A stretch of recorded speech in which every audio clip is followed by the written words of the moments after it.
Entonces yo, presidente, sinceramente creo que acá habría simplemente que recordarnos todos que venimos a legislar en función no de intereses particulares, no de nuestra...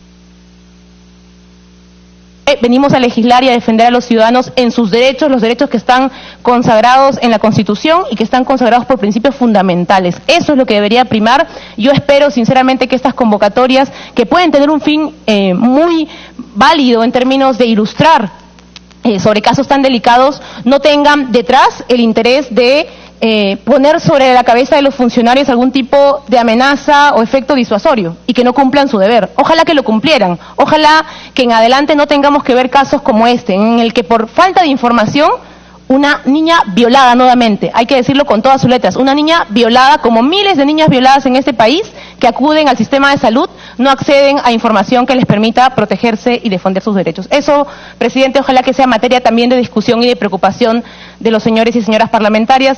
Simplemente quiero remarcar que efectivamente hay que hacer un trabajo mayor de fiscalización para que se cumplan todas las normas que hoy están vigentes y que deben proteger a las mujeres y sobre todo a las niñas que en este país son las principales víctimas de la violencia.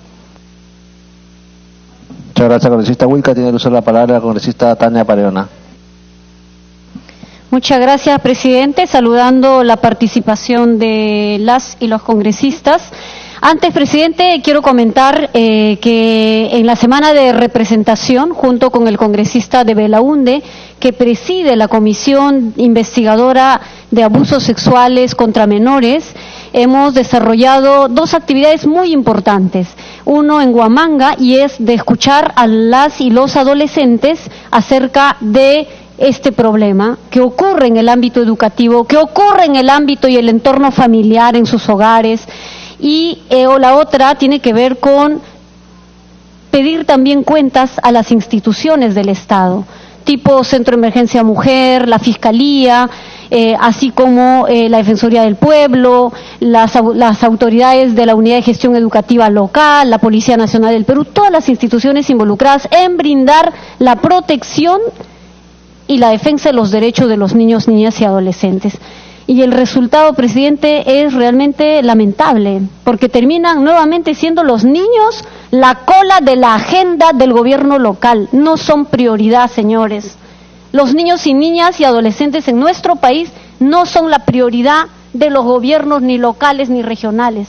Y ojalá, presidente, que los resultados que tengamos y del informe que vamos a levantar con el congresista de Belaunde y a presentarlo en el Pleno, nos permita hacer una reflexión profunda acerca del sistema de protección que debería funcionar en nuestro país en cuanto se trata a niños y niñas. Al respecto de la presentación de la defensora adjunta, primera adjunta, que está además referida a los derechos de los niños y niñas adolescentes, en realidad felicitar la presencia aquí, pero también el pronunciamiento oportuno cuando se dio a conocer este hecho, presidente. No puedo entender, presidente, cómo aquí se intenta argumentar la defensa de la vida avalando violación sexual a menores. No comprendo. Niñas, presidente, 13 años que han tenido intentos de suicidio porque lo que llevan dentro nunca lo desearon, porque lo que llevan dentro es producto de una violación. Presidente, esa niña de 13 años, ¿usted sabe cuántos intentos de suicidio tuvo? Nosotros lo sabemos, porque hemos podido conversar con la madre de familia, porque le hemos podido escuchar, presidente. Y no estamos hablando sobre una retórica ni argumentación basada en cualquier pensamiento, desde mi punto de vista, presidente, que no se acoge ni siquiera a la realidad ni al ordenamiento jurídico de nuestro país. Y entonces, presidente, aquí de lo que se trata es que hay casos y una cifra alarmante de niñas violadas. Solo para decir, presidente, que de acuerdo a la estadística del Ministerio de la Mujer y Poblaciones Vulnerables, el Programa Nacional contra la Violencia Familiar y Sexual reportó en el año 2018 4.104 casos de violación sexual. El 67.4% fueron víctimas que se encuentran entre 0 y 17 años de edad. Me pregunto, bajo el argumento que presenta el congresista Rosas, ¿estas niñas estarían obligadas a ser madres cuando lo que tienen es una situación de violación sexual? Son niñas, no madres. Y aquí tiene que haber, presidente, una claridad respecto a lo que le corresponde al sector salud. Cuando se dan situaciones de violación sexual, presidente, hay autoridades que creen que lo primero y de importancia es el mecanismo procesal. Y claro, llevan a la fiscalía, reciben el testimonio de la niña y se olvidan de llevar al centro de salud inmediatamente para seguir el protocolo de atención que significa, por ejemplo, dotarles la medicina necesaria para evitar una enfermedad de transmisión sexual, para evitar un embarazo producto de violación, por ejemplo, el anticonceptivo oral de emergencia. Tan básico, presidente, que los hospitales y los centros de salud debieran tener en stock y debieran suministrar a las víctimas. No se hace y no se conoce mucho de estos protocolos y eso nos tiene que llamar profundamente la atención. Aquí, nuevamente, presidente, se trata de proteger los derechos de los niños, niñas y adolescentes. Y en este caso particular, yo creo que nuestro país tiene que hacer varios reajustes y empezar a hacer capacitaciones a los operadores de salud, a los operadores de justicia y a la comunidad en general. No es posible que dejemos a las niñas en situaciones de inseguridad, incluso en sus propios entornos familiares. Porque de estos 47% de niñas violadas, presidente, son de personas cercanas a la niña, que puede ser el padre, el padrastro, el cuñado, el primo, el vecino, un maestro de la escuela. No es posible que hoy intentemos defender o priorizar el rol de madre de la niña y sobre la vida de la niña. O sea, ¿cuál es la vida que estamos defendiendo? Yo escucho decir, esperemos que la niña se fortalezca y que siga creciendo. ¿Sabe lo que significa esa experiencia terrible de esta niña de 13 años? Yo realmente ni siquiera puedo imaginar cómo es que la niña, con un entorno además de familia como la madre, que no han tenido acceso a la información oportuna, pueden sentirse atendidas por el Estado, porque no lo están. Y la madre lo dijo expresamente y muy claramente, nosotros no sabíamos ni siquiera que existía ese protocolo de aborto terapéutico. Y muchos personales de salud no la aplican. Claro, porque existe este temor, me van a denunciar porque es un aborto. Oigan, existe el protocolo de atención para el aborto terapéutico, eso es legal en casos de violación sexual. Y que no se haga, a mí me parece un incumplimiento y nos podría incluso luego analizar cómo es que el Perú está cumpliendo con un mandato también de carácter no solo nacional, también internacional, y ya lo decía la adjunta de la Defensoría, porque además la CEDAW hace muy claramente recomendaciones al Estado peruano para que se legalice el aborto en casos de violación y se garantice los servicios de planificación familiar y otras medidas de distribución, por ejemplo, gratuita de anticonceptivos oral de emergencia en el sistema de salud pública, etcétera. Y en particular a mujeres y a niñas víctimas de abusos sexuales. Y es una observación final que hace al Estado peruano en el 7 y 8 informe para el Perú, presidente. Así que en este caso yo creo que estamos en parte perdiendo el tiempo porque creo que la Defensoría ha cumplido con su papel y hay que seguir defendiendo el derecho de las niñas y niños y adolescentes en nuestro país, presidente, como corresponde. Gracias. Tiene el uso de la palabra la congresista Tamara Limborgo. Gracias, presidente. Una interrupción me pide el congresista Julio Rosas. Gracias, congresista Arimborgo. Gracias, presidente. Presidente, me extraña que se diga estamos perdiendo el tiempo. Defender la vida no es una pérdida de tiempo, señores. Defender la vida es invertir bien el tiempo del trabajo que se nos ha encomendado. Por otro lado, presidente, por supuesto, una violación es triste, es penosa, es trágica para una madre adolescente. Tenemos que rechazar. Pero practicarle un aborto es aún más trágico, más riesgoso y más penoso, que le deja marcada por toda su vida, presidente.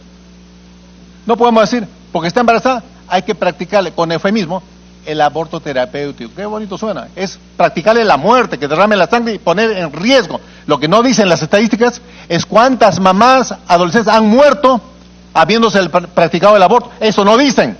Eso lo guardan, lo esconden, presidente. Pero tampoco dicen hay que endurecer las penas contra los violadores. Hay que meterles a las rejas. Hay que sancionarles drásticamente. No dicen, presidente, lo pasan por agua tibia. Y por otro lado, presidente, para quienes han participado también, tengo derecho a réplica, no les interesa lo que dice la mamá. No les interesa lo que dice la directora ejecutiva de salud y reproductiva del MINSA. No tiene valor. Repito, la mamá dijo a un medio de comunicación el 15 de marzo que los médicos del Hospital Rebagliati le aseguraron que tanto la menor como el concebido se encuentran bien físicamente y psicológicamente. Hay que tomar en cuenta, pues. También dijo la directora ejecutiva de Salud Sexual y Reproductiva de Alminsa, la doctora Lucy del Carpio, en declaraciones al diario El País, que la menor no se encontraba en riesgo. O sea, eso no lo toma en cuenta la Defensoría. Para ellos lo que vale es su ideología, su pensamiento, su deseo, se debe imponer. Presidente, termino agradeciendo a la congresista Arimborgo que hay que defender la vida en todos sus extremos. Y si algunos quieren defender y promover la muerte, que lo hagan. Pero quienes estamos aquí con responsabilidad, quienes hemos sido elegidos por el pueblo, vamos a defender la vida en todos sus extremos. Gracias, presidente. Congresista Arimborgo. Gracias, presidente. Una pregunta a la señora representante de la Defensoría del Pueblo. ¿Un niño en el vientre materno es un ser humano? ¿Tiene derechos humanos? ¿Es sujeto de derechos? No le he escuchado una sola palabra a favor del niño en el vientre de la adolescente. Estamos hablando acá de 2 menores.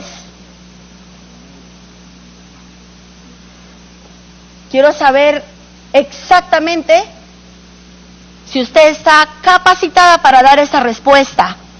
Toda persona tiene derecho a la vida. Artículo 2 de nuestra Constitución. El concebido es sujeto de derecho en todo cuanto le favorece.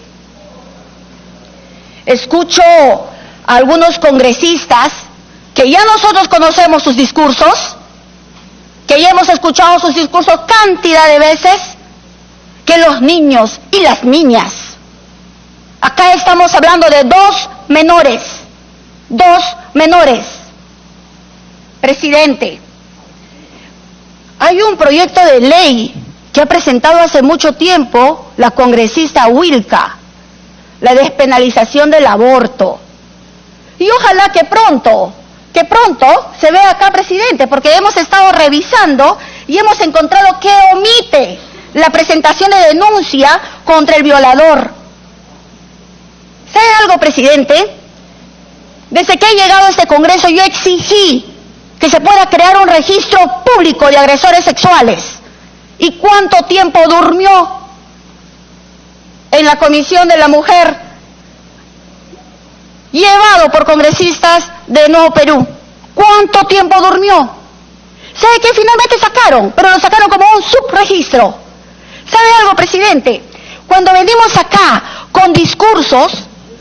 Congresista Arimborgo, una interrupción de la congresista. Adelante. Sí, solo quiero precisar a la comisión, porque creo que podemos tener diferencias, pero lo que no se puede es venir a mentir a las comisiones, ¿no? Hay un proyecto de ley, hay una ley aprobada que crea el Registro Nacional de Agresores y de Víctimas, un proyecto de ley que fue observado por el Ejecutivo y que impulsamos de manera colectiva en este Parlamento, insistimos incluso contra algunos parlamentarios representantes del gobierno porque decían que este registro era innecesario, y al contrario, creo que de manera multipartidaria, de manera solidaria, sobre todo las parlamentarias mujeres, insistimos, y la prensa es testigo porque nota sobre ese proyecto de ley, sobre esa ley que ya está promulgada y que estamos esperando que el Poder Judicial simplemente la implemente, porque le corresponde al Poder Judicial su implementación. Peleamos para que no se vuelva a observar. Costó mucho, pero ahí están todas las declaraciones en prensa cuando se observó. Hicimos el llamado correspondiente a quien en ese tiempo era ni siquiera solamente la ministra de la Mujer, sino el presidente del Consejo de Ministros, para que no observase esa ley. Así que de todo lo demás podemos debatir, y yo después me voy a apuntar para comentar el proyecto de ley que la congresista ha hecho referencia, pero esta es una ley, una de las pocas leyes en materia de violencia que insistimos, y la prensa acá es testigo y sabe quiénes son las congresistas que han promovido las pocas leyes en materia de violencia contra las mujeres que se han aprobado en este Congreso, aunque las haya observado el Ejecutivo, aunque se hayan demorado en los plenos, aunque no hayan querido sacar plenos mujeres. Ahí está, las pocas leyes, por lo menos unas 8 leyes que se han aprobado en este periodo parlamentario, se sabe quiénes han insistido permanentemente en la prensa y dentro del Congreso para que puedan ser aprobadas. Así que debatamos, sí, y pongamos sobre la mesa nuestras diferencias con argumentos, pero no mintamos. Falso, Adelante, señores. Falso. Lo entramparon, lo pusieron 1000 trabas. Fue a presión mía que se trató finalmente de corregir el tiempo que había pasado en la Comisión de la Mujer. ¿Y saben algo? Estaban más interesados en ver la resocialización del agresor sexual. Así que hablemos acá las cosas claras, tal y cuales son. Presidente, yo quiero que la señora representante de la Defensoría del Pueblo me responda a las preguntas.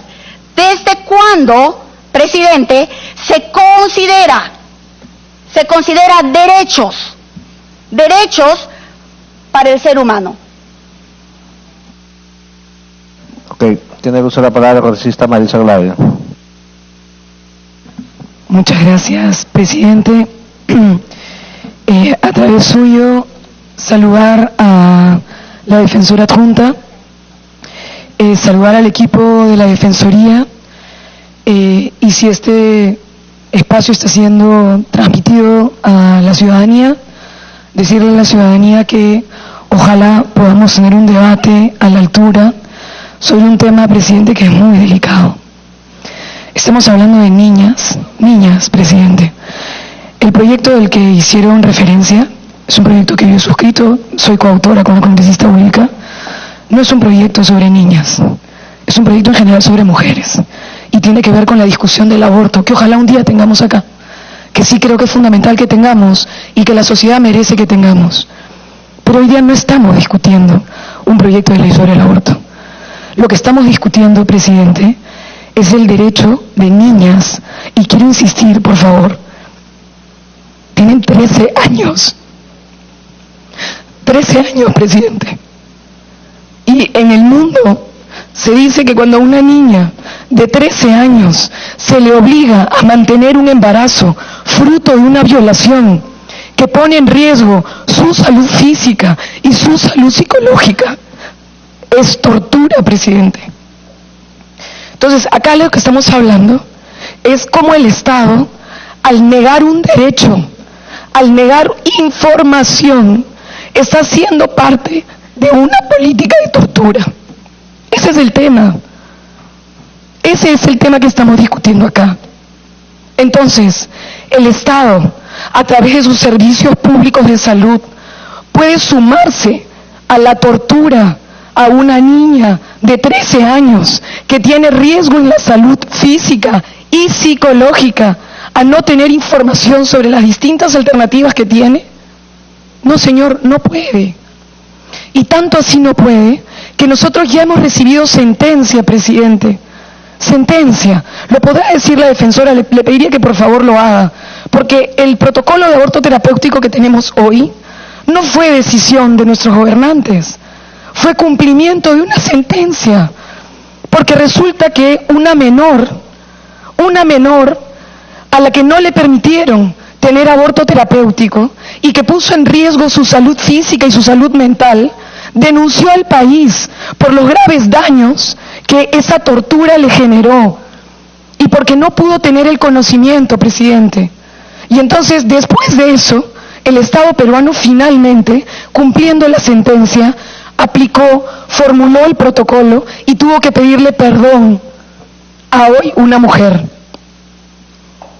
El caso que estamos discutiendo, presidente, de NGRH, es un caso de una niña de 13 años que tenía derecho, como ha explicado la defensora, a consultar una segunda opinión.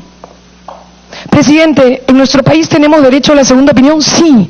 Y ese es un tema de derecho a la salud. Colegas, hay una persona a la que muchos extrañamos que le diagnosticaron cáncer de colon. Un congresista valiente. Un mes después se enteraron que tenía un diagnóstico equivocado. Y tenía derecho a una consulta segunda. Y descubrir que lo que tenía era un cáncer de páncreas. Porque resulta que a veces los médicos pueden tener opiniones diferentes. Y pueden tener opiniones sobre la salud física y pueden tener opiniones sobre la salud mental diferentes. Y tenemos que empezar a entender que somos una sociedad con graves problemas de salud mental.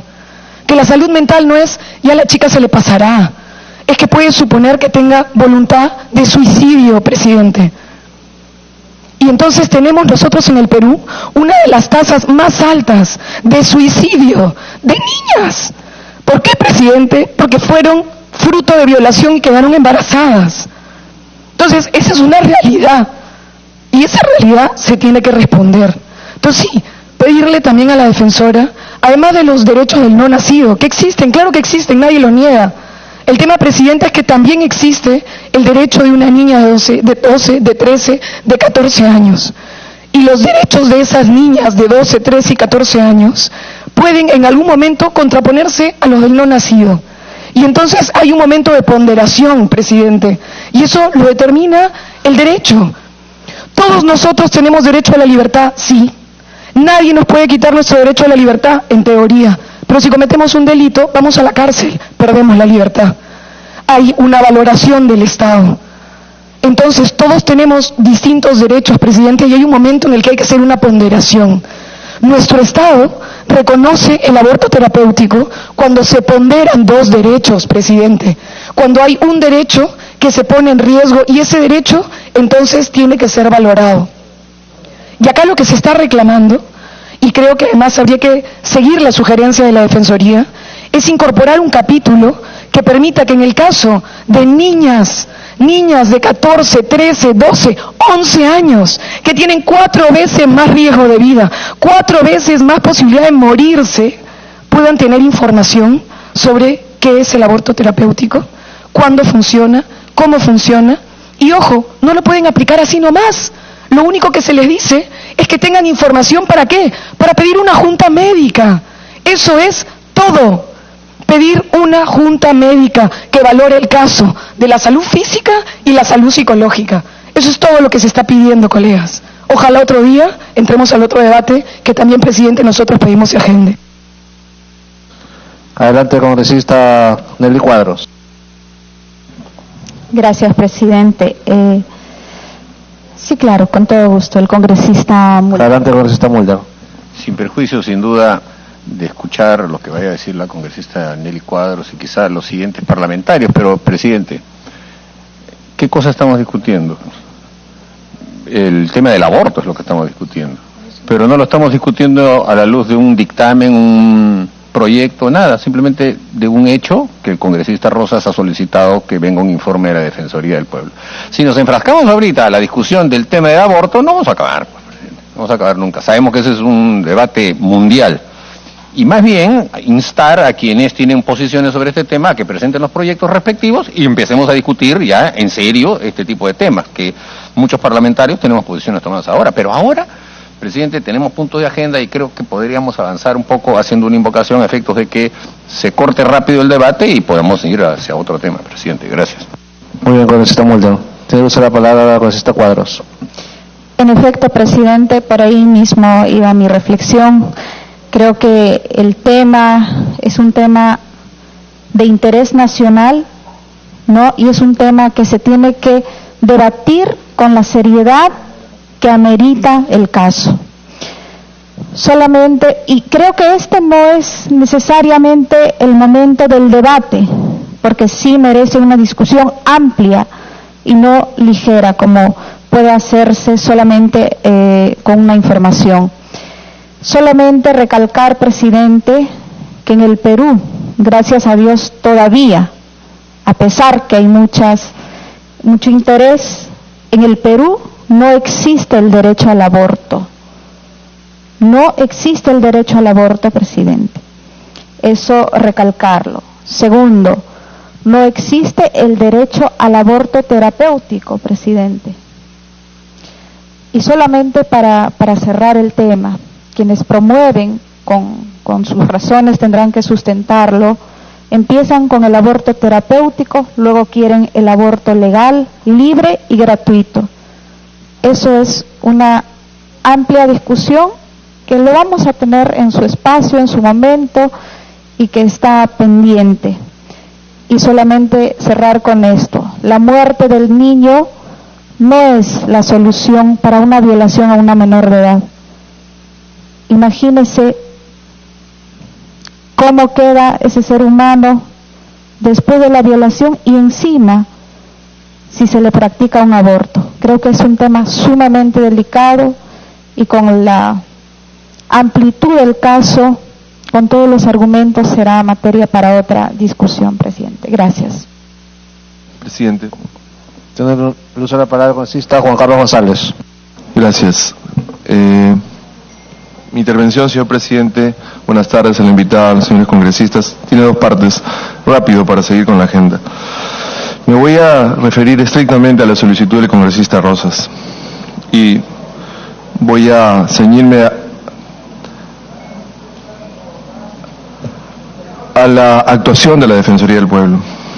Señor presidente, la recomendación que hizo la Defensoría del Pueblo sobre la ejecución del aborto a la menor, desde nuestro punto de vista, y lo han repetido varios congresistas, excedió los límites de lo establecido en la normativa vigente, contenida en la Guía Técnica Nacional para Estandarización del Procedimiento de la Atención Integral de la Gestante en la interrupción voluntaria por indicación terapéutica del embarazo menor de 22 semanas con consentimiento informado en el marco de lo dispuesto en el artículo 119 del Código Penal. Y es cierto lo que dijo el congresista Mulder, el congresista Cuadros. Nos quedaríamos días, semanas, meses hablando de este tema. Pero así como han hablado y tienen el derecho de hablar temas políticos, temas, he visto una sonrisa hasta burlona, de repente soy muy susceptible. Burlona, una risa burlona de algunos congresistas, ¿no? Este es un tema de creencias, pero si la Constitución, yo puedo creer en el ventilador y la Constitución me lo ampara, o a quién tiene el patrimonio de lo que uno piensa es lo correcto. Mis padres, y le agradezco, me formaron creyendo en algo, creyendo en un Dios, creyendo en la vida, en la familia. No, ahora hay miles de clases de familia, bueno, piensen como quiere cada uno. Pero esa es la libertad que a mí me da la Constitución, de poder pensar de que la familia está integrada por un hombre y una mujer. Y punto, eso es lo que yo creo. Se acabó, y me tienen que respetar todos, así como yo respeto a las otras personas. Por supuesto que las respeto. Segundo, se está hablando del aborto y todo. ¿Y quién dice algo cuando promueven la repartición de la píldora del día siguiente? ¿Alguien dice algo? Eso sí está correcto, ¿no?